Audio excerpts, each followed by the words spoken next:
দাড়ি আমার রসুলের ডিজাইন, আমার মাওলার দেওয়া ডিজাইন, তোমারটার লগে তুমি তুলনা করো, আমার চাইতে তুমি বুদ্ধিমান কেমনে বুঝাই দাও আমারে। দাঁড়াও দাঁড়াও বেটা, বলো মিয়া।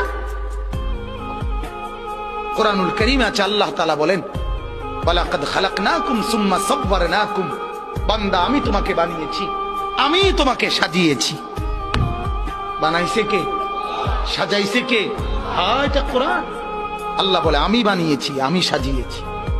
আমার সাজের চাইতে উত্তম সাজ হইতে সিবগাতাল্লাহ, ওয়ামান আহসানু মিনাল্লাহি সিবগা।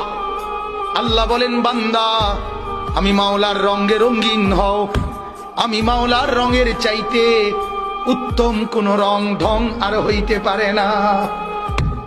যদি বলেন মাওলা কোনটা আপনার রং, কোনটা আপনার ঢং, আল্লাহ বলবেন লাকাদ কানা লাকুম ফি রাসূলিল্লাহি উসওয়াতুন হাসানা।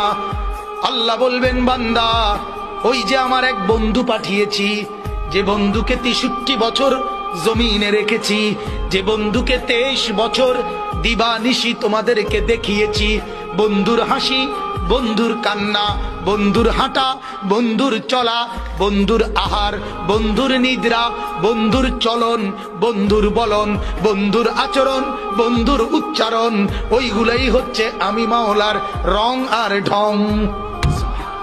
সে বন্ধুকে মুহাম্মাদুর রাসূলুল্লাহ সাল্লাল্লাহু আলাইহি ওয়াসাল্লাম।